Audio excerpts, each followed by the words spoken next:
Now greetings to the world. Vice of the one big Gangzilla. When you switch to portrait mode, your camera will automatically select a large aperture, which helps to keep your background out of focus. Portrait mode works best when you're photographing a single subject, so it gets in close enough to your subject. This mode is the exact opposite of portrait mode in that it sets up the camera with a small aperture to make sure that as much of the scene you're photographing will be in focus as possible. It's therefore ideal for capturing shots of wide scenes, particularly those with points of interest at different distances from the camera. Macro mode lets you move closer into your object to take a close-up picture. It's great for shooting flowers, insects or other small objects. When you use macro mode, you'll notice that focusing is more difficult as the depth of field is very narrow. Keep your camera and the object you're photographing parallel if possible, or you'll find a lot of it will be out of focus. Lastly, a tripod is great in macro shots as the depth of field is so small that even moving towards or away from the object can blur the photo. Photographing moving objects is what sports mode is designed for. It is ideal for photographing any moving objects including people playing sports, pets, cars, wildlife and etc. Sports mode attempts to freeze the action by increasing the shutter speed.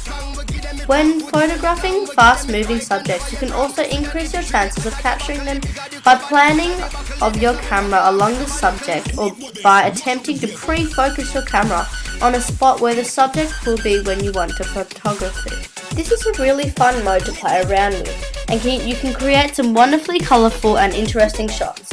Night mode is for shooting in low light situations and sets your camera to use a longer shutter speed to help capture details in the background, but it also fires off a flash to light up the foreground.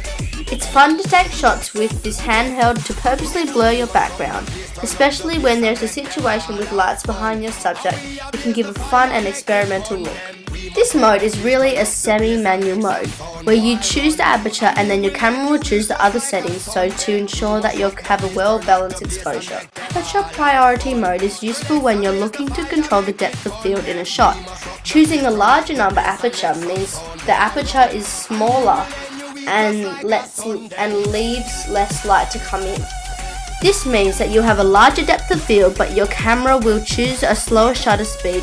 Shutter priority is very similar to aperture priority, but is the mode where you select a shutter speed and then the camera chooses all the rest of the settings for you. You would use this mode where you want to over-control the shutter speed. For example, when taking photos of moving subjects, you might want to choose a fast shutter speed to freeze the motion.